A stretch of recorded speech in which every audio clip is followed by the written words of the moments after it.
Derajate bapak kula ora trima. Bagong kita wani hempan jeneng sing tawedane apa mugong wah jan bocah iki wis. Iki nek dadi apa-apa piye? Reng rasa cerewet iki sardati ku ndak ora gek metu-metu. Kowe iki aja omong wae. Nek ditinggal omong ora metu-metu. Mulai bocah. Mulai. Iki maksudnya Bathara Guru gen metu njaba, men nesu terus gelut, terus apa perlune, terus lakone diterusi kok mung ae. Tegese kita wani karo kadewatan. Sing kula wedani namane. Pokoke Semar wong atuamu kudu basa, kudu nyembah kawan ulun paringi syarat ingin kok butuhake. Mboten.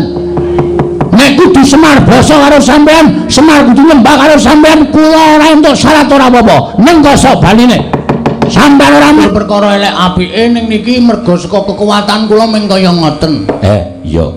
Sing baku kula wargamu slamet. Pangestunipun wilujeng, Pak. Kamas Gareng bekti kula. Waduh. Kaya ketiban daru aku terus dibasani karo Bagong. Pamujimu, Dik, slamet tekaku. Ana ing pendopo kene. Ngaturaken bekti tak tampa pangestune wong tuwa Tampanana ya, Gong. Kula pun dinggo jimat paripe ndayana ing kasantosan. Kamas Petruk kula ngaturaken bekti kula kunjuk. Tak tampa cah bagus pangestune Masmu Tampanana. Kula pun dinggo jimat paripe ndayana ing kasantosan. Kejaba saka kowe iki aku arep takon, Gong. Takon apa, Mas? Sing ngerusak iringan iki mau sapa? Ngerusak sing pundi? Saka gending apik-apik kuwi rak karyaku to. Kowe nek arep ngubah-ubah karya iki izin karo aku. Ketoke kok nek jejer Panakawan kok gendinge alus niku kok ora wangun. Mula terus kula ganti dayoe teko. Aku jenenge kowe kuwi apa ora izin karo aku kuwi salah. Nggih kula sakniki izin. Wis telat. Wis muni kok lagi izin. Arang madosi sampean niku angel e. Bagong, dalem, Pak. Aku ki kaget. Bareng aku tekan pendapamu kene lah kok kuwi sapa neng mburimu kuwi? Kok kaya kowe persis, Gong? Sapa, Gong? Bapak Pangling kali wayahe nggih. Putuku sing ngendi? Niki anak kula, Pak. Lho. Sapa? Iwan.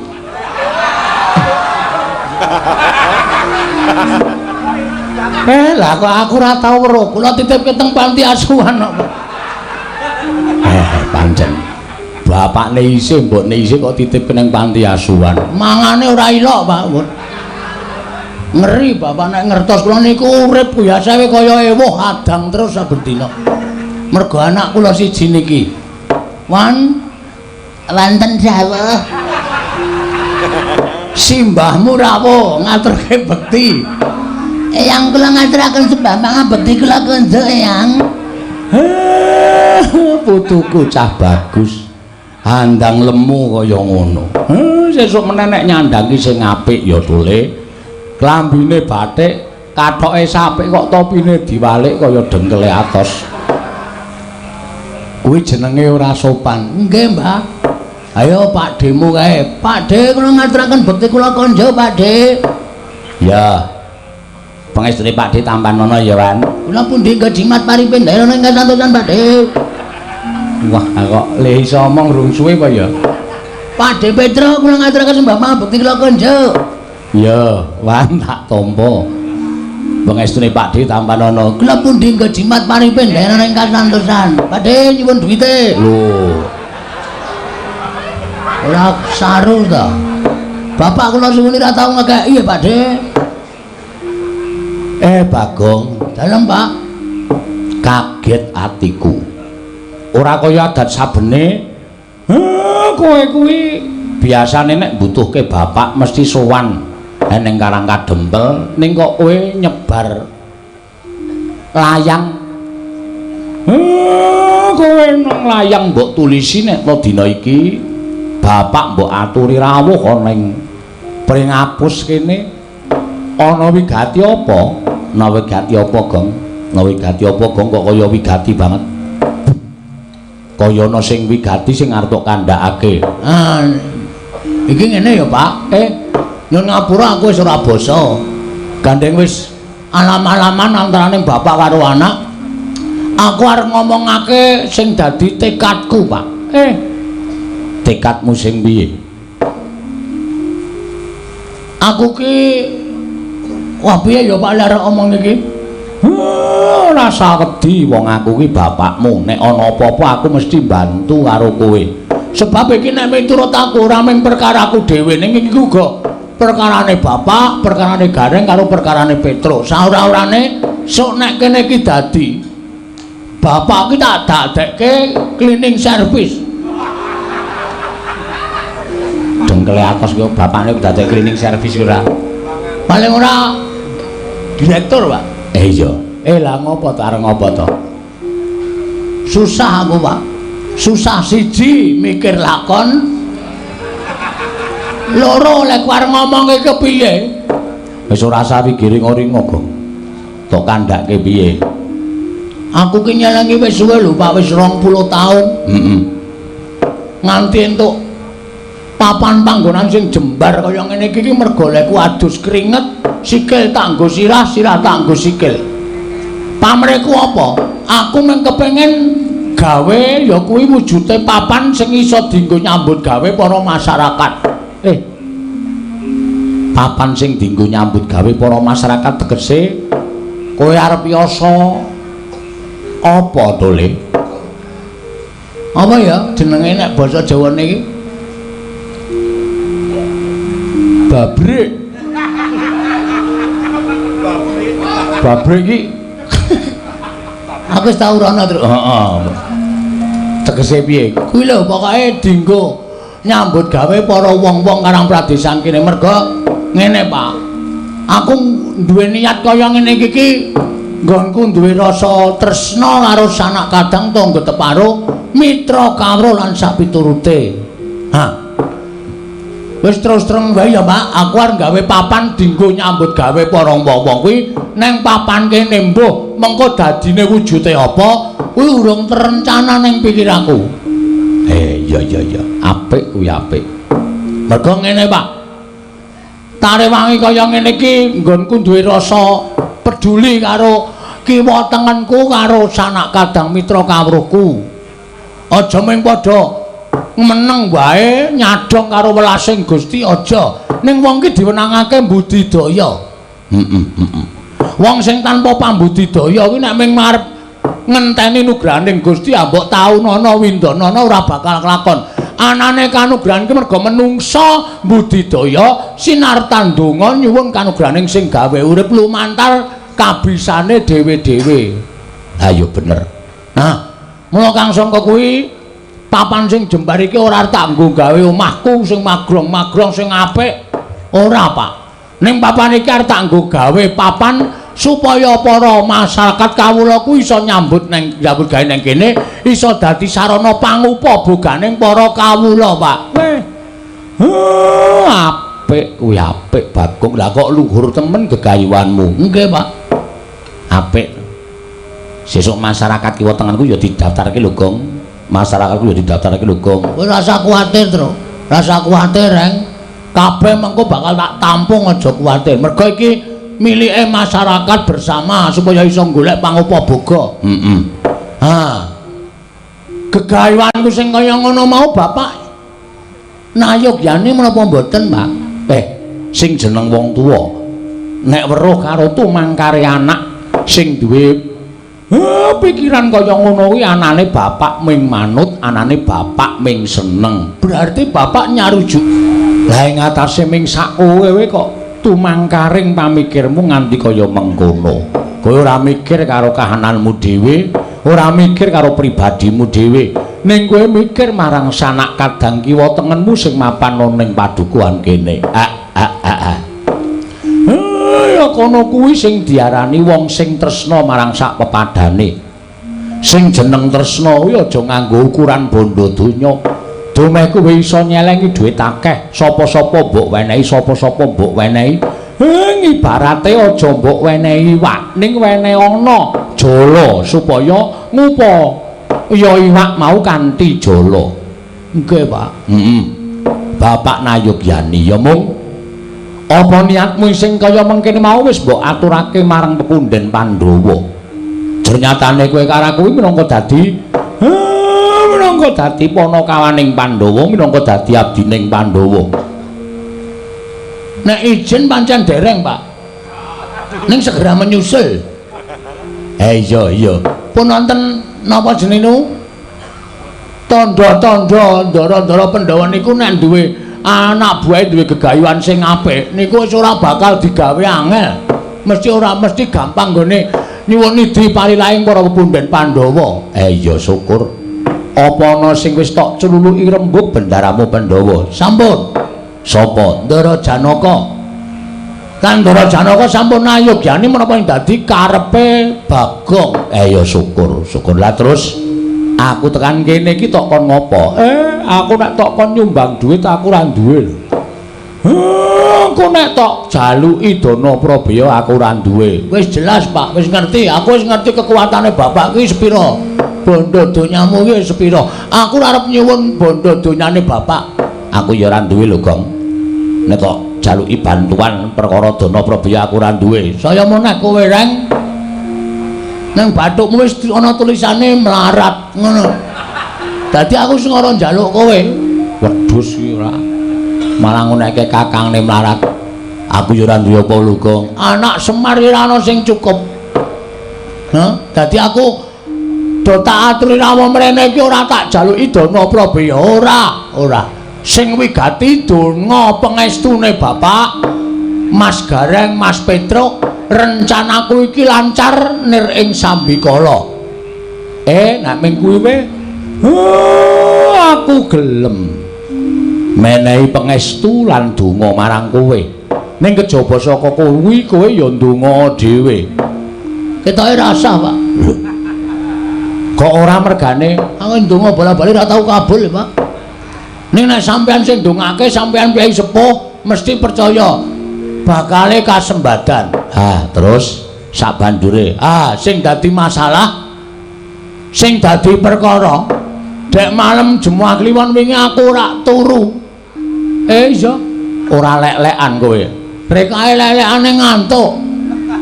Terus aku ki teturu ning ngarep pendopo ning lincak ngarep kuwi. Lah kok makler tanpa nganggo iso tak ampet mripatku sirku ya lek arep turu ki nek slingsir wengi jarene wong tuwa wong melek ki bakal gedhe kanugrahane. Bener. Ning mau ora iso tak ampet maklek ilang sanalika. Jroning aku turu sedhela ki aku ngimpi, Pak. Kowe ngimpi apa? Aku ngimpi, Pak. Iso ngimpi apa? Jroning ngimpen kuwi aku ketemu karo sang ngakune jenenge Sang Manikmaya. Bapak tepung ora? Sik. Manikmaya kuwi Bathara Guru. Kudu guru kuwi Manikmaya. Iya, kuwi Bathara Guru. Kuwi ora mulang nang ndi-ndi ya, Pak? Kuwi ki dewa kok guru saduk lho, Pak. Sik. Kok sik Bathara Guru ki jenenge akeh. Wah, ya guru, ya Manikmaya, ya Jatimurti, ya Jagat Pratingkah, ya Catur Bojo. Weh, wong siji kuwi. Ora wong-wong kuwi dewa. Jenenge pinang-pinang. Bathara Guru omong piye? Paring sasmita karo aku, Pak. Aku jroning pangimpen iki kaya ketemu karo Bathara Guru, aku salaman terus aku ngambung astaning Bathara Guru, aku terus segdeku mari kelu mirangake Bu Guru. Terus Bathara Guru paring dawuh karo aku. Bedhawuhe piye? Bagong, kowe nggonmu mbangun papan sing kinarya sarana para kawula iso nyambut gawe panguput, boga iso kecukupan, waton kudu nganggo disarati. Sarate apa? Sarate ya kuwi kudu ana ora ketang sithik wujude kayu Dewandaru karo kayu Jayandaru.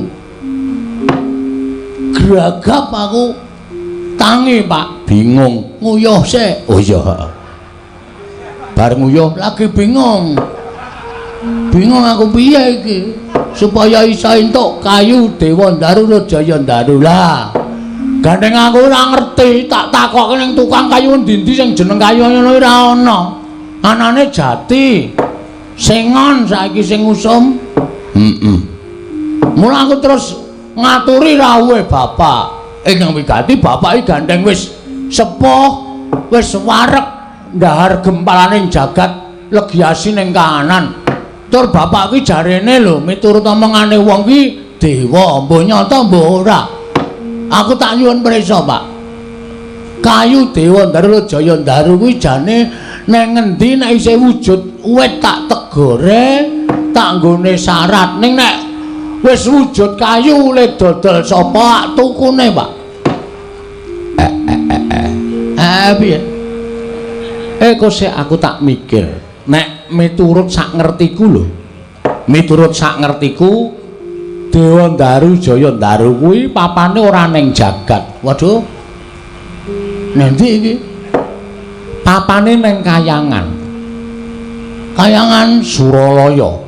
Berarti ndak liwat jalan tol. Lho. Suralaya. Saka kene cerak lho, Pak. Suralaya. Wah, tak kira nek Surabaya Pak. Pancen caidan Suralaya. Suralaya iki nggone sapa? Suralaya iki nggone Bathara Guru. Sekolahan, udu. Lah kok ana gurune? Wah, caedan. Aku nganti jagongan rasane ra betah aku.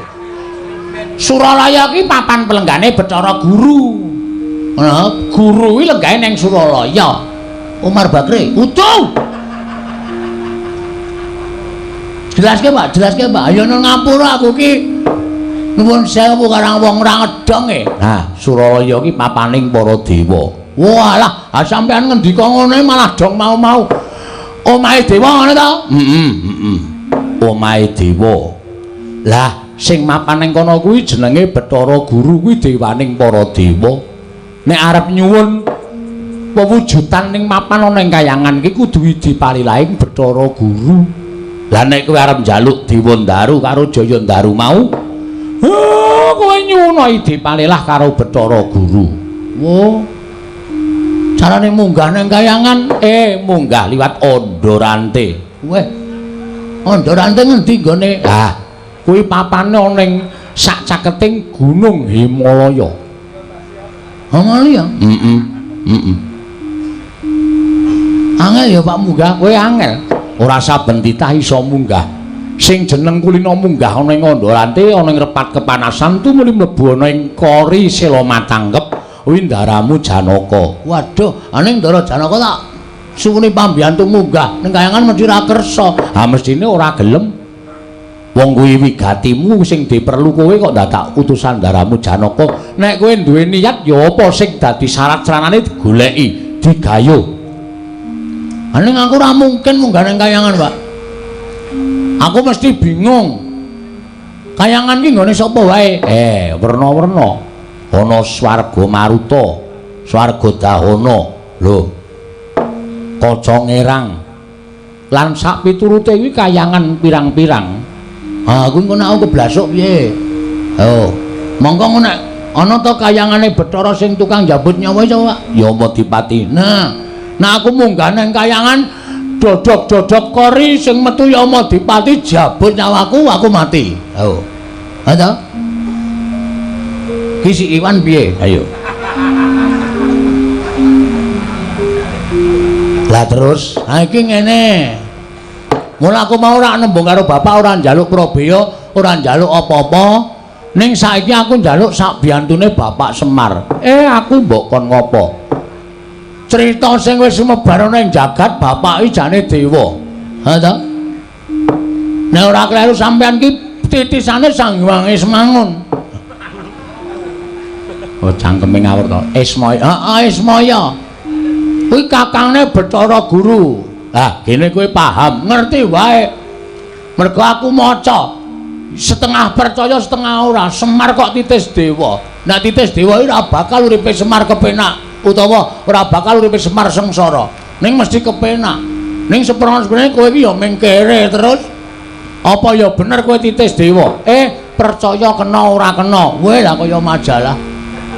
Percaya kena ora kena. Nang aku ora nganggep awakku titis dewa. Dene ana sing nyebut kaya ngono, monggo wae.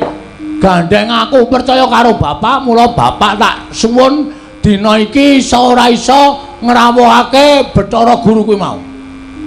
Nek wis tekan kene, nyuwun Dewa Ndaru Jaya Ndaru.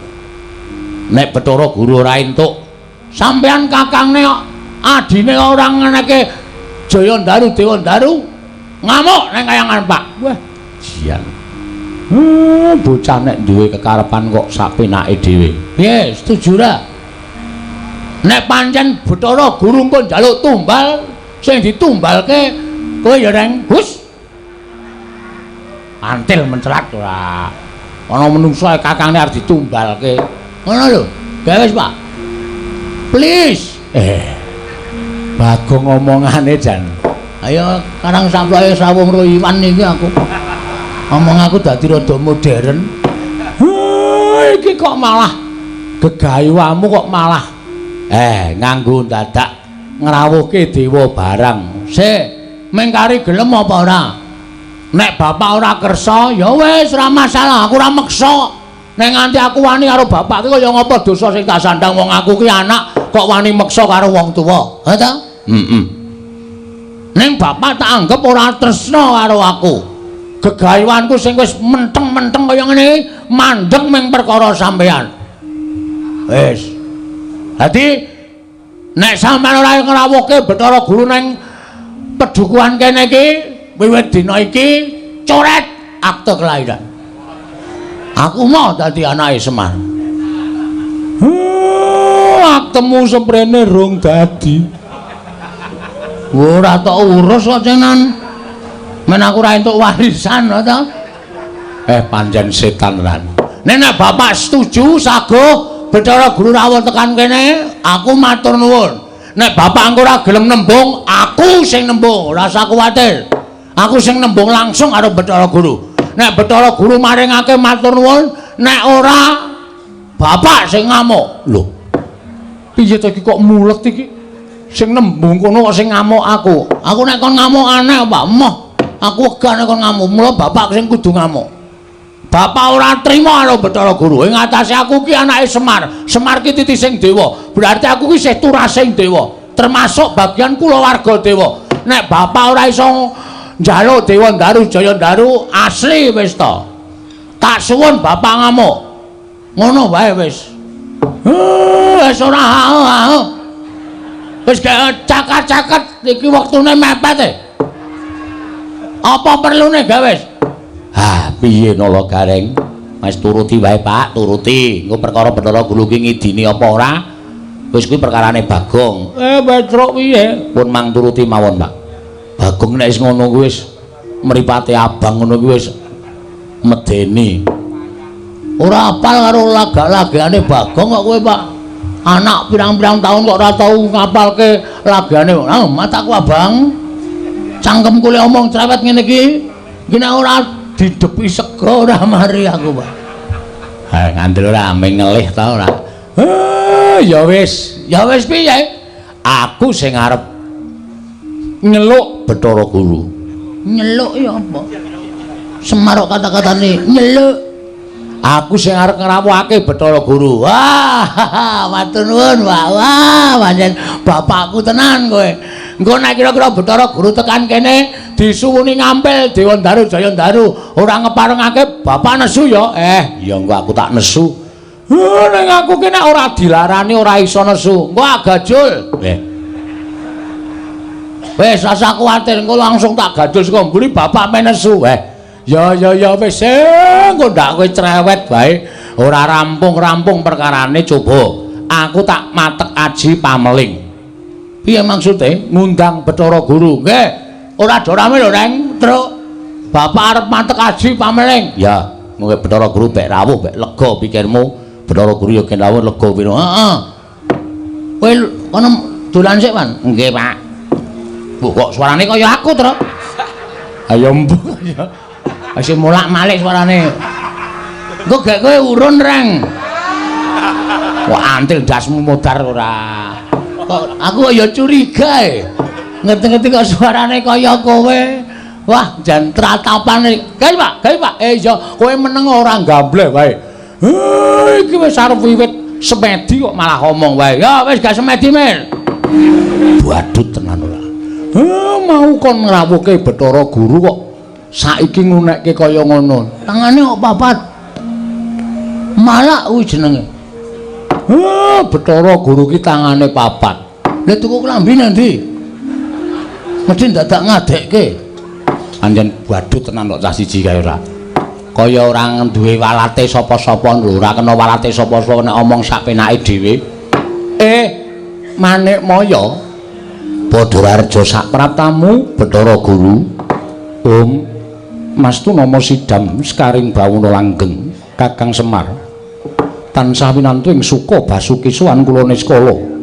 Kepareng kula ngaturaken pudya pangastawanipun ingkang rayi kunjuk. Ya tak tampa.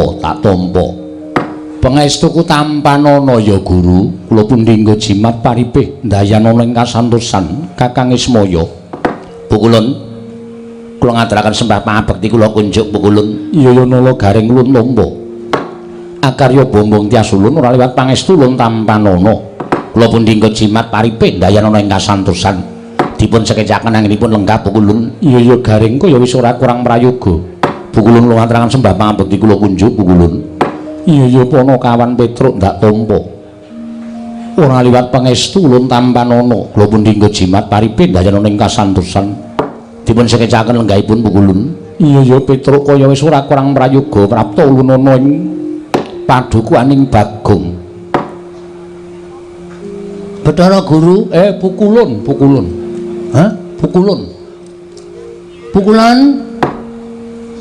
Pukulun, ora pukulan.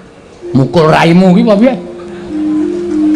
Pukulun kula ngaturaken sembah pangabekti kula kunjuk Pukulun. Iya Bagong ulun tampa. Pangestu ulun kebat kita tampani. Bagong Pukulun sanes kita. Iya nanging ulun nyebut kita ya kanggo sebutan kita. Kita piye maksude? Kula ngaturaken bekti kula kunjuk. Iya wis ulun tampa. Pangestu ulun kita tampani. Oh, ditampani bareng-bareng. Kita. Wah, ya wis sak goblok. Kita ki kowe. Aku kita. Nek aku ki ulun. Sing positif aku ki ulun apa kita? Kok kowe muni kita ki kowe ulun ni aku ki ulun apa kita? Ulun lamun nyebut kita kuwi kita. Lah, kuwi modi ora kowe. Iki suwe lho engko tenan. Nek ora paham angel iki. Ulun nyebut pribadi ulun kuwi ulun. Oh, ngoten. Iya. Dadi lamun ulun nyebut kowe kita. Kula niku kita. Iya. Lamun aku ulun. Oh, nggih, Pukulun kula tampi wonten asta kita. Nering sambi kala bekti kula kunjuk wonten ngatenipun paduka ulun nggih Pukulun. Petruk wonten dawuh. Piye Petruk cemplungke kawah Candra Dimuka mawon? Sapa sing cemplungke kawah? Kowe kuwi. Yo, dadak nganggo klambi renang ora. Padha kaya nggonku kuwi kawah Candra Dimuka iki papan neraka lho, Gong. Kowe ya aja ora mati kok. Bagong pangestu ulun tampanana. Kebat kula tampani. Nering sambikala dipun sekecaken anggen jengan diwa lenggah. Pukulun, iya Bagong, kaya wis ora kurang kepenak. Mekaten inggih. Apa to sababe dene ulun karawuhake ana ing padukuhan papan dunung kita Bagong. Wekdal sacepakipun kula aturaken dhateng Kakang Semar, Bapak Semar. Mir? Wis ge omong, Mir.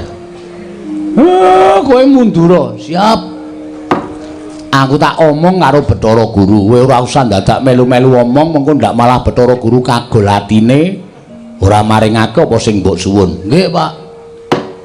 Guru wonten dawuh Kakang. Sing gedhe pangapuramu yen to aku ngrawuhke kowe ya. Ya senadyan aku kuwi tata lair ta batin aku dulurmu tuwa. Ning aku ora duwe wenang ngrawuhake dewaning para dewa. Jering mangreh para Jawata kuwi adiku Manik Maya. Mboten dados menapa Kakang Semar. menawi jengandika Kakang betah kelawan ingkang rayi kula tartemtu namung sumadya ndederek dhateng ngersa paduka Kakang Badranaya. Iya, matur nuwun, matur nuwun. Ha iki ngene. Rawuhmu ning omahe Bagong lan aku saiki mapan ana ing kene iki. Jane aku rak ming nampa penangise anakku lanang Bagong to. Lho. Nampi penangisipun Bagong sababipun menapa? Bagong kuwi duwe gegayuhan.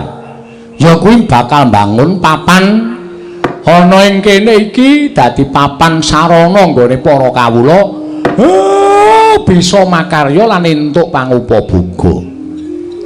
Ning jarene Bagong kuwi ngimpi, impene Bagong supaya rancak nggone padha mbangun iki mengko kudu nganggo srana ora ketang sithik ya kuwi kayu Dewandaru lan kayu Jayandaru. Mongko mapane eneng kayangan. Nah, mula tumuli aku ditangisi dening anakku lanang Bagong, gandeng aku kuwi disebut Kakangne Bathara Guru, aku Sang Hyang Ismaya. Mesti wae aku iso ngrawuhake marang Manikmaya. Tumuli aku ngrawuhke marang adhiku Manikmaya ning Pringapus kene ingkang wigati. Mbok ana mulunging atimu karo anakku Bagong. Maringono ora ketang sithik ya kuwi wujuding kayu Dewandaru lan kayu Jayandaru. Men supaya Bagong nggone mbangun papan iki mengko rancak niring sambikala nganti tekaning paripurna. Yen kowe njaluk ijol-ijole apa, yen kowe njaluk liru-lirune apa, mara gage kowe matura karo aku. Yang jeneng aku wong tuwa kuwi tetep bungan anak polah bapa kudu kepradah. Nek anakku wis polah, bapakne ora pradah, ndak dikira aku muspra le anak-anak. Ing atase anakku nangis kok aku wong tuwa meneng bae. Ing atase anakku njaluk kok aku mung mangku tangan. Ora nuruti karo karepe anak, engko ndak dikira aku seneng anak-anak ning ora iso nuruti karepe anak. Mekaten Kakang. Iya. Menawi telu mekaten menapa sampun paduka ngendikaken kula sampun nampi. Syukur, syukur. Lah terus wangsulamu piye? Nuwun sewu. Selaminipun kula menika dados diwaning para dewa, sinembah para jawata, para kawula. Estuning manah kula menika tasih gadah raos gelo, Kakang. Lah ngopo? Lah aku mbiyen tok singkir-singkirke supaya lunga saka kayangan mbok wadul karo Kanjeng Rama Pukulun Sang Hyang Tunggal. Nalika aku padha gojek karo Kakang Tejamaya tok kandhake nek padha regejegan. Mung kepengin rebut dadi dewaning para dewa, wekasan aku didukani terus dikon nguntal pagering gunung sih kulon lan pagering gunung sih wetan. Dumuli rusak ragaku kaya ngene terus didunke saka kayangan. Lah kowe wis menang gone nyingkirke karo kadang-kadangmu dulur-dulurmu kabeh, tumuli kowe dadi dewaning para dewa. Kuwi sing tok gayuh wis kasembadan. Mula aku tulungono, aku sing wis trima urip ana ing jagat iki, gage tulungono srana kowe nulungi karo anakku. Babagan perkawis menika estunipun boten dados petangan kula. Lah terus namung kemawon selaminipun kula winisuda dados dewaning para dewa, nuwun pangapunten. Kakang Semar tasih wonten kagol kageling manah kula, pendak-pendak kula lenggah wonten ing Sela Kandawaru binangun. Wonten ing Bali Martya Kunda Manik aglar sangganing para jawata, para widodara-widodari samya manembah dhateng Manikmaya inggih ingkang rayi. Sedaya para kawula boten wonten ingkang wantun mrengkang kaliyan pernatanipun Bathara Guru. Sedaya para titah ing mapan wonten ing jagat boten wonten ingkang wantun mrengkang dhateng dawuh parentahipun Manikmaya. Namung kemawon wonten setunggal titah wonten ing jagat ingkang dumugi sak mangke boten purun nyembah, boten purun tata krama kaliyan Bathara Guru. Sapa kuwi? Lah kok dadi menungsa kok nekate ora jamak. Wani nranyak ora tata krama, wani nranyak ora nganggo gaunggo karo Bathara Guru. Apa ora wedi karo soting Manikmaya? Kakang Semar, Bagong badhe kula paringi kajeng Dewandaru tuwin Jayandaru menawi titah setunggal menika purun nyembah kaliyan kula saha purun ginakaken tata krama mawi basa mboten ngoko kados ingkang sampun dipun tindakaken. Kosek kowe jane sapa ta kuwi? Sapa menungso kok nekate kaya ngono? Mboten sanes kejamin namung Kakang Semar pribadi, Kakang Semar piyambak. Monggo kula aturi naliti dhateng kawontenan panjenengan. Kula menika dewaning para dewa, nadyan panjenengan menika kadang kula mestinipun kedah ngagungaken asmanipun Jawata, ngagungaken asmanipun ingkang rayi. Dipun mirsani kawula semanten kathahipun teka Kakang Semar mboten ngatonaken anggenjengan dika ngajeni dhateng dewaning para dewa. Panjenengan mboten purun nyembah kalian Bathara Guru, panjenengan mboten purun ginakaken tata krama. Menawi Kakang Semar kersa nyembah kaliyan Bathara Guru, kersa ginakaken tata krama kaliyan pun Bathara Guru, kula badhe maringi kajeng Dewa Ndaru tuwin Jaya Ndaru kelawan Panakawan Bagong Kakang Semar.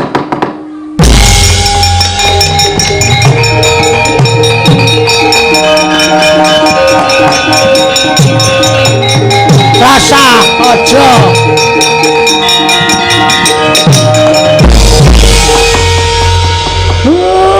syarate gampang ora Pak. Nek dipikir tata lair pancen gampang ning batin ning ati ngrusak kuwi Pak. Kok iso ngono? Wis ora Pak. Aku mau nek panjang aku kelakon aku ngorbanke derajate wong tuwa. Aku mau nek panjang aku kasembadan ning aku kudu ngorbane karo harga dirine bapak. Aja wis ora nganggo kayu Dewa Ndaru, ora nganggo kayu Jaya Ndaru ora masalah. Ning bapak aja nyembah karo Bathara Guru, bapak aja basa bapake kakangne Bathara Guru. Bagong, kowe iki dewange wong tuwa kok malah ngunek-unek karo bapak sing goblok kok. Ngunekke bapakne goblok. Aku ngene iki ngabui karo kowe. Aku ora butuh tok labui. Nek bapak kudu ngasorake derajate bapak. Nek ngono nggonmu mbangun papan iki mengko ora kelakon. Kelakon. Aja kuwatir. Carane piye? Wis rasa nembung Bathara Guru kok tak munggah nang kayangan tak colonge, Pak. Aku nek kon nyolong kowe sregep aja kok nyolong kayu. Wingi nggawa komputer loro ora konangan aku.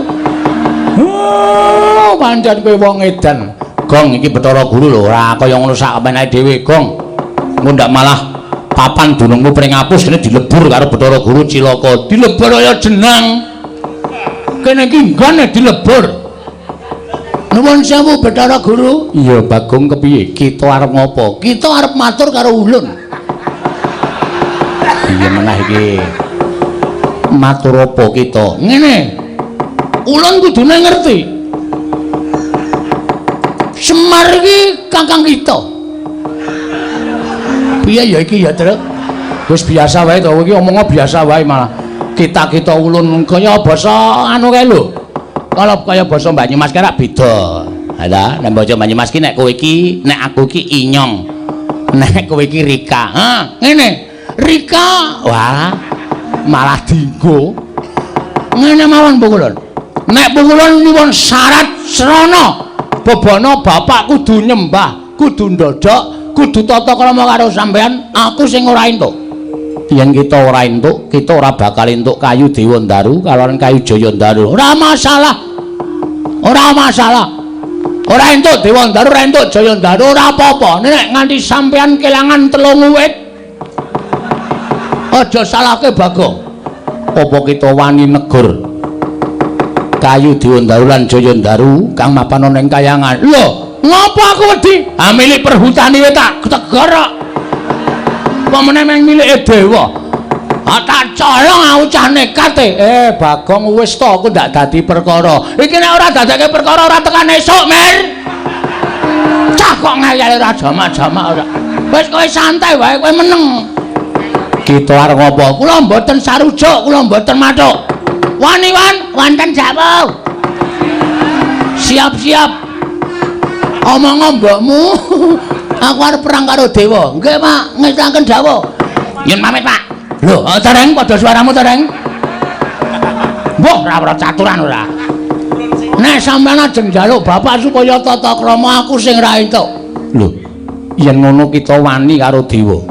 Apa kita ora wedi kelawan para Jawata? Nuwun sewu. Kula niku dadi wong ora ana sing tak wedeni. Bagong ki landhesane siji bener. Kula garis bawahi aku kuwi wong bener. Wis. Aja kok sampean. Wis. Kerubuten para dewa, ora bakal aku wedi. Kita bakal ulun banjut. Hah? Kita bakal ulun banjut. Banjut iki wae, Pak. Banjut ki dipateni. Arep dipateni apa? Iya. Kita ulun banjut ulun cemplungake ning kawah Candra-Dimuka. Ora masalah. Gong, kawah Candra-Dimuka ki nggone para wong-wong jahat. Lho, aku kan wis pantes mangpan ning kono. Aku kan ya wong jahat. Ada? Mboten apa-apa. Nek sampeyan iso mateni kula, ning carane sapi mang jagal sik pukulan. Mang jagal sik. Nek kula wis iso jagal arep bleh sakarmu, arep keleti sakarmu, arep tongseng sakarmu. Ning Bagong ki menungsa. Tak mut sirahmu sisan. Ana wong lagi omongan kok ae. Engko nek njaluk lagu-lagu ki engko. Lane wis bengah-bengah ora. Sampenake dhewe. Nek sampean aja ngasorke derajate bapak kula ora trima. Bagong kita wani lan panjenengan ulun. Sing tak wedeni apamu? Gong wah jan bocah iki wis. Iki nek dadi apa-apa piye? Reng rasa cerewet iki sar dadi kok ndak ora gek metu-metu. Kowe iki aja omong wae. Nek ditinggal omong ora metu-metu. Mulai bocah iki. Mulai. Iki maksudnya Bathara Guru gen metu njaba, men nesu terus gelut, terus apa perlune, terus lakone diterusi kok meng ae. Tegese kita wani karo kadewatan. Sing kula wedani namane. Pokoke Semar wong atuamu kudu basa, kudu nyembah kelawan ulun paringi syarat ingkang kok butuhake. Mboten. Nek kudu Semar basa karo sampean, Semar kudu nyembah karo sampean, kula ora entuk syarat ora apa-apa. Ning kosok baline. Sampeyan ora menengke Dewa Daru Jaya Daru rawe lantas malang tak putung kita wani karo panjenengan ulun sing tak wedeni apamu ngapa ya Mir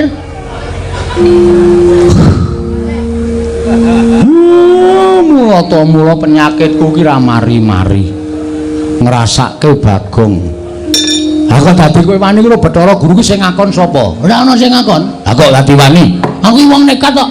Nek kowe nekat kowe ora entuk kayu Dewa Daru Jaya Daru. Ora entuk ora masalah. Ngopo? Lah mau jare entuk sasmitane Bathara Guru. Pancen iya. Lah bapakmu wis bantu karo kowe kok kowe malah tumindak dhewe karepmu piye? Ora piye-piye. Lah terus aku kon piye? Ambo. Piye to cah iki aku malah bingung to cah iki. Bathara Guru piye, Gong? Wis rasa do kuwatir, rasa do bingung, santai. Tak tandangane. Waduh. Dewa lho, Gong. Yo ngapa? Yo ngapa nek dewa? Dewa nek pakartine elek wajib diwaneni, Tru. Oh, nek cara aku ngono. Sapa wae sing lungguh ning apa jenenge papan sing dhuwur dhewe, nek pancen salah wajib diwaneni. Ora usah kuwatir, Pak. Wes mati tak wujudane. Ngono ya. Wis men, ngopo aku urip ya mung doyak-oyak mendring kok. Esuk 2000, sore 2000, boros ora jamak-jamak. Ayo kebangetan embere kok ya nyicil. Orang yo karang yo kebutuhan liyane, Tru. Ah iya. Ya wis sak karepmu nek pancen kaya ngono. Nek kowe pancen wani tandangono. Nala gareng aja ngewangi Petruk, aja ngewangi ndak kelepetan dedusan. Wis ben, tak nonton kaya ngapa jogete anakku Bagong. Ora mung cangkeme tok sing ngombo kuwar-kuwar. Ning kudu tekan tumandange ya kudu nyata. Oke, padake aku ki wong jireh. Padake aku wong kalahan. Wis, Semar rasane ngendi-endi? Kowe rasane ngendi-endi, Reng? Ya. Petruk rasane ngendi? Ya. Aku tak mangkat medhoke Bathara Guru. Ngati-ati lho, Gong. Bathara Guru kancane pirang-pirang. Ora masalah. Kancaku wis ngenteni ning angkringan pirang-pirang. Ketapke beres. Aku ki ra mung ijen rene padahal nggo karyawan rong bus. Mangkemu mengijen aku ora aku yang rombongan. Dadi nek kira-kira dewa-dewa do ora meneke Dewa Ndaru Jayandaru, aku sing bakal nyogok lungguhing para dewa. Ya, sekarang wis ya, Tru. Ya. Oh ya, Pak. Heeh. Ya, sing hati-hati kono. Seneng aku duwe adi sing ngomong apa ya ora dong. Pareng nggih, Pak. Ya sing hati-hati. Wis, lenggah sing kepenak. Aku mangkat aku. Wit. Ngopo kok ora sida? Aku perang kok atiku ora nyaman ya, Pak. Ora nyaman apa? Ketak kandhani, Pak. Gareng seneng karo bojoku. Apa iya? Wis sok WA aku sok ngonangi ya. Ngopo reng? Ora kok. Ora ya iki wong tuwa senengane ya aneh-aneh ora. Ayo nggo kesibukan kok, Tru. Kesibukan dengkulmu melocot ngono kok ya. Tolong dijagake ya, Pak. Iya. Ya, engko kowe dhewe seneng. Dapurmu ra, bojomu bisu. Justru kowe malah ora nyuwara. Memang. Pon lenggaseng sekeca ya, Pak. Aku tak metu njaba. Ya sing ati-ati Bagong karo kahanane para kawula kiwa tengene kok tenanan. Ora nyono. Jebul kok dadi tulus lahir batine nggone kepengin menehi papan pakaryan kanggo para kawulane sak badukuan pringapus. Syukur Bagong.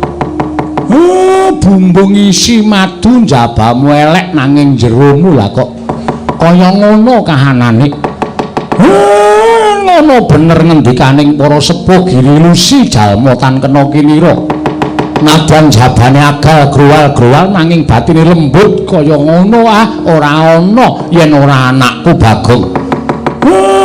Bareng ndak sawang Bagong saya adoh medun saka pendopo. Wis ora katon lakune kok atiku melang-melang kaya ninggal jejabang tepining dalumbang. Oh, bapakmu kok kuwatir karo anakmu utawa anakku lawan Kakang Ismaya. Pangandikanipun Adi Prabu Bathara Guru kados pundi? Kakang Narada prisa piyambak. Estunipun tasih kogel kagelan manahipun Manikmaya krana sasampunipun kula dados jawata dewaning para dewa mangreh Triloka sangganing para titah mboten ngemungaken jalma menungsa nadyan jim setan pripayangan sedaya sami manembah kelawan ingkang rayipun Jatimurti. Klebet para jawata ugi manembah kelawan pun Manikmaya. Namung setunggal titah ingkang mboten purun manembah dhateng ingkang rayipun Manikmaya inggih menika pun Kakang Semar. Tumunten kula matur dhateng Kakang Ismaya kedah wonten syarat serananipun. Syaratipun menapa? Syaratipun mboten saris kejawi namung titah setunggal menika kedah ginakaken tata krama sarta nyembah kelawan ingkang rayipun Jatimurti. Mangke piye? Titah ingkang dipun ngajengaken Adi Prabu Bathara Guru menika sinten? Mboten sanes kejawi namung Kakang Semar piyambak. Kakang Narada.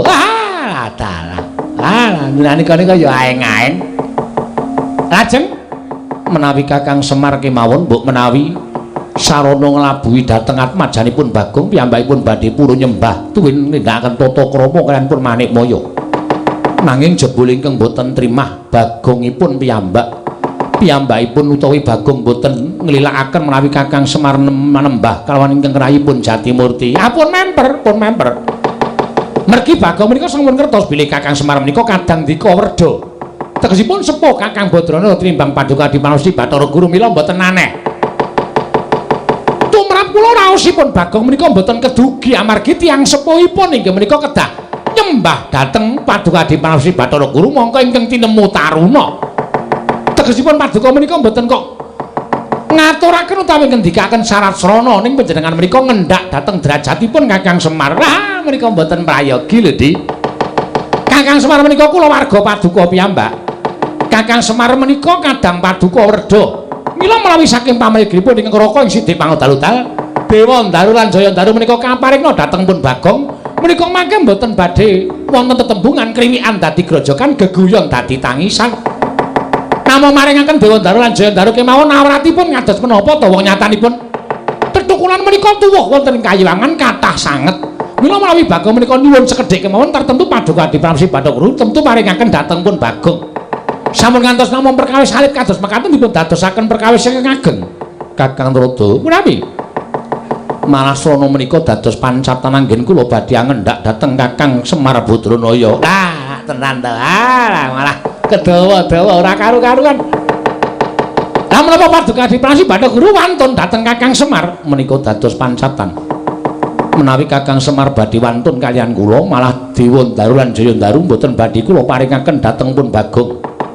Panjenengan prisa piyambak watak wantune anak-anake Semar menika panjenengan kedahipun sampun apal.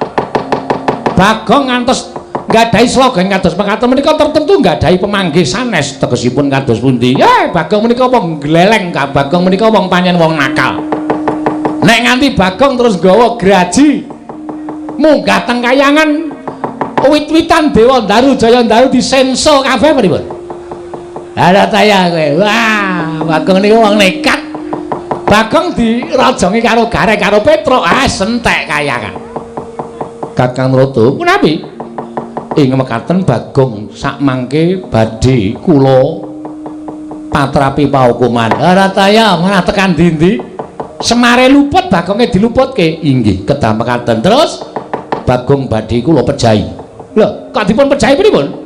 Amargi sampun wantun kalian kula, Bagong boten nyawang menawi Bagong menika namung ditah kula menika dewaning para dewa.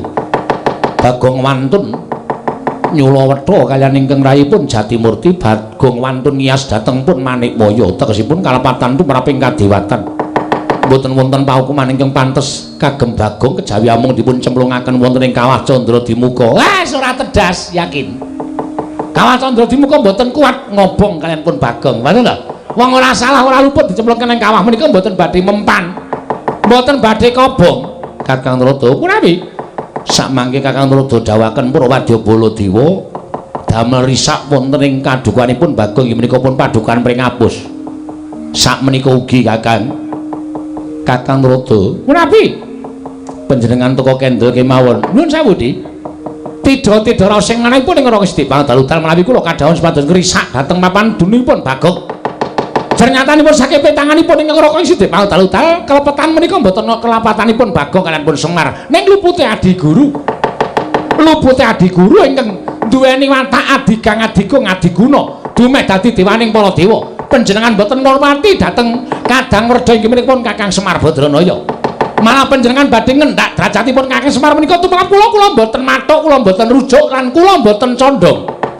Menawi Kakang Rada mboten mathuk lan manggihipun Bathara Guru tegesipun Kakang Rada wantun dhateng pangaos kula. Mboten badhe wantun. Nanging kula menika kami tuaning dewa. Kula menika kami tuaning kayangan. Panjenengan menika menawi badhe menggok mergi tertentu kula jejekaken. Kula badhe jejekaken ingkang bengkong. Beneraken ingkang luput menawi dados pakartinipun Adi Pramesti Bathara Guru. Kakang Rada, nadyan panjenengan kami tuwa nanging ing dados panguwasa tunggal menika kula sanes. Lho, sanes dos pundi? Ingin dados panguwasa tunggal menika Gusti karya jagat kula lan panjenengan menika namung kinarya pirantinipun anggenipun niti priksa dhateng para titah ing mapan wonten ing jagat. Dados menawi paduka menika ndhewekaken utawa mengeranaken dhateng panjenengan piyambak menika lepat. Kakang Rada, punapi? Dawuh Pukulun. Penyarian lan pathuk dina samengko aja wedi kangelan saka palilah ulun kita ulun keparengake gawe rusak ning padukan pringapus. Syukur bagi kita iso ngrangket Panakawan yen perlu Kakang Semar babar pisan bandaran astane kerincungen sikile. Bakal ulun boyong ning kayiwangan yen Kakang Semar ora keduga nyembah kawan Bathara Guru. Ulun ingkang bakal mentala kalan Kakang Badranaya prasta Paduka Rama Pukulun nyuwun pamit. Madal pasilan bidal dinten samangke. Sing ati-ati aja kaya bocah cilik susan. Engko nek kowe nganti cilik lara gedhe tekaning pati, mesti kowe ora ikhlas. Ikhlas wae. Ora ikhlas ngopo? Ndi Kakang ting mentalip ngono mbok mudhar ya men. Ayo wis, ya wis. Ora ngewangi ra apa-apa. Malahane kepenak uripku. Truk. Piye iki apike? Wis ditataki. Oh, nek niat ya niat. Kowe ndek kepinginan ndek gegayuhan aja mung kandhek ana ing karep ning kakakno tekad. Mergo tekad kuwi pokoke karep. Nek wis nekat, kowe dasare wis wani ngunek-unekke Bathara Guru kuwi nek cara aku wis sesuatu sing aneh lho, Gong. Ora ana wong sak jagat iki sing wani ngunek-unekke Bathara Guru kejaba ing kowe. Ha ta? saiki tandangi. Dewane akeh. Dewa ki akeh banget. Bathara Indra, Bathara Dana, Bathara Kasina, ora. Kuwi Warkop. Beda karo Warkop beda. Bathara Indra, Bathara Brahma. Bathara Brahma iki Bathara Dewaning Geni. Wah iya, oke ora masalah. Kudu tok simpen sik carane piye ngalahke Bathara Indra iki piye. Glut. Heeh. Bathara Brahma Dewaning Geni, maju kudu telesik awake. Ha iya. Ana ngetokke geni ora bakal temomo. Bathara Bayu. Weh, ana wae. Ana. Dewaning apa iki? Dewaning angin. Sebelah angin kontal kuwi kudu piye carane menanggulangi supaya aja nganti kalah karo dewa-dewa kuwi. Menyang aku ning ngurimu. Kowe aja negake aku ya, Mas. Ora wis aja kuwatir. Apa sing tak gayuh kelakon kowe ya mesti bakal ngrasake penak. Aku ngempek kamukten le. Oke. Lara wong loro mati kowe dhewe ya Gus iki. Omonganmu ki sok ora penak. Lara wong loro mati wong loro. Siap. Petoke dewa-dewa. Ora gelem mundur gawe kisruh, ora meneke Dewa Ndaru Jaya Ndaru. Aku ikhlas mati ndepani kampung halaman gitu. Iya. Kowe anggere muni ngono kuwi aku seneng. Aku sing deg-degan. Harus wani muni kok ora aku dhewe mangkat yo. Yo mangkat yo ora usah kok ngomong yo. Udu. Mancing kancane ra entuk kok entuk dhewe. Nganggo ilmu hitammu. Kuwi omongane sapa kuwi? Takoni, guys. Sampeyan sapa? Dewa? Lho. Takon marang ulun. Heeh. Ulun sapa? Lho. Ulun Sang Hyang Bathara Indra. Oh, Sang Hyang Bathara Indra dasar Pranyata Bagong dalem. Sapa sing wani karo Sang Hyang Jatimurti? Ora ana. Lho. Kok ora ana pitu meneng to? Ora ana to? Ora ana sing wani karo Jatimurti to? Iya ta? Embo, ora ana. Nek aku mangsuli omongane Bathara Guru pancen tak wangsuli. Nek aku wani karo Sang Hyang Jatimurti ki ora ana. Sapa sing wani karo Sang Hyang Manikmaya? Ora ana, kuwi ngarang meneh kuwi. Nek aku wani karo Bathara Guru pancen wani, nek karo Manikmaya aku ora wani. Gong, Manikmaya ki ya Bathara Guru, Jatimurti ki ya Bathara Guru. Oh, satu orang toh? Satu orang. Wah, ya dimaaf. Ora ngerti aku. Aku sing wani. Bagong, Nun. Kowe ngerti ora?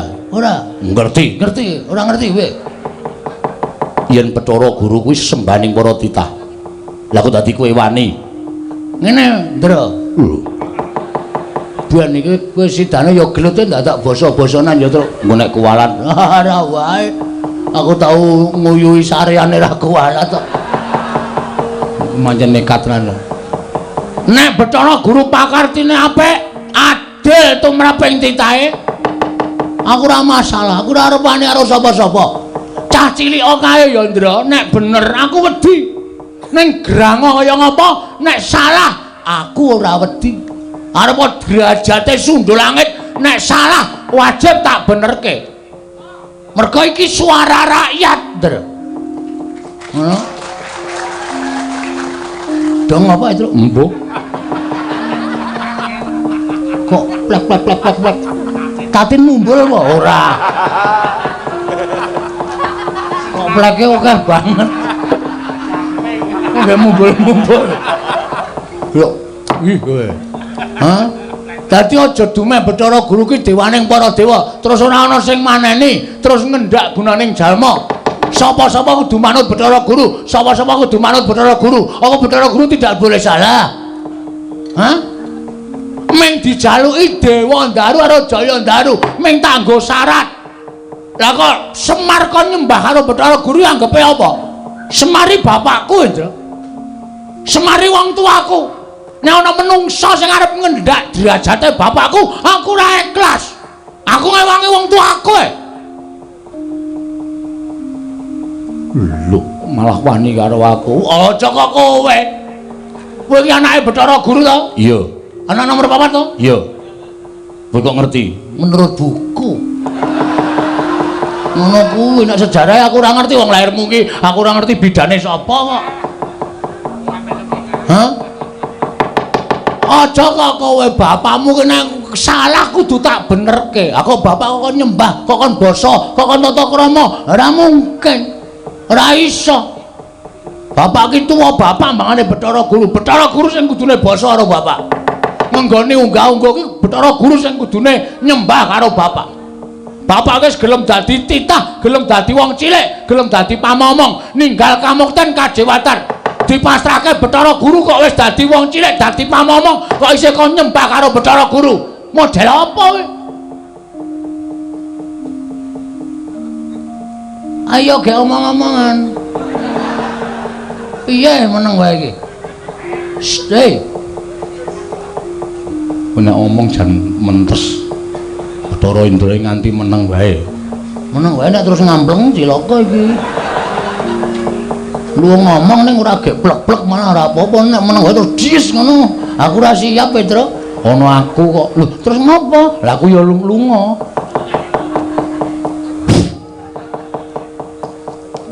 Ndamu mripat. Ngopo? Aku tekan kene kon bondo karo kowe. Kuwi apa bener Pak Kartine? Hah? Salah apa aku? Luput apa aku? Aku nyolong apa? Aku nglarani sapa? Tar dibondo kaya penjahat.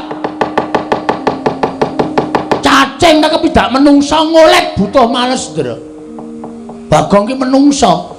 Duwe perasaan. Anak kowe areng nglarani karo aku nek iso bangga. Wani karo setawet dari awakmu. Ora minggat kene markaning patimu. Tiban tangane Petro. Sing nantang ki kowe. Kowe jare mau ngewangi. Ngewangi ning kowe sikik wong jenenge wangi iki sing kawogan temandang sik nek ra iso lagi tak ewangi. Kowe ngeperang sik engko nek karo kalah aku maju.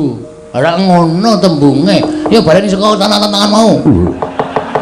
Saka sing endi? Saka sing kata-katane kowe muni lho wani karo aku. Ngono tak dene ngono gak sing ndak ora gayeng. Wani karo aku. Sing tak wedani matamu. Lho. Apa-apamu? Ki mergaring paniku pangga tanyane. Iki mergaring maju hormati terus. Lho.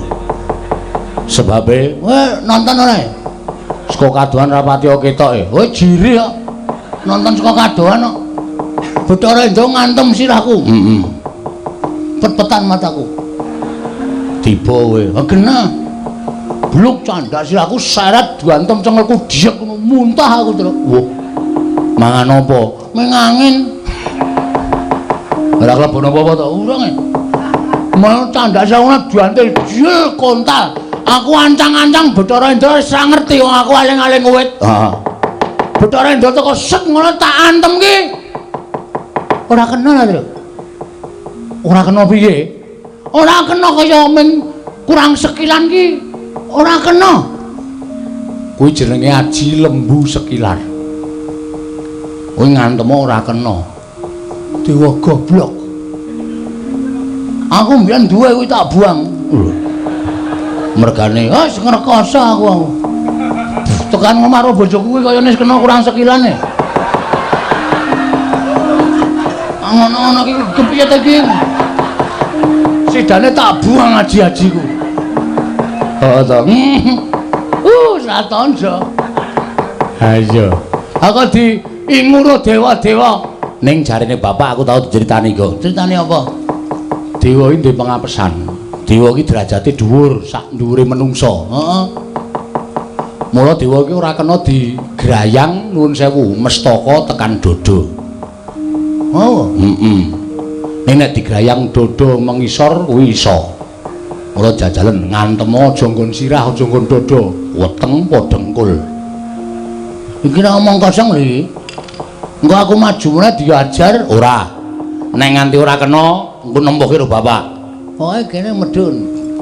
Kene medun. Wuh, jos. Nampak pidana kowe. Pidan aku musuh Bagong kok malah rasane ora kepenak to. Kuwi berarti arep kalah kowe. Mundur wae. Atimu ora penak to? Iya. Kalah kok yakin.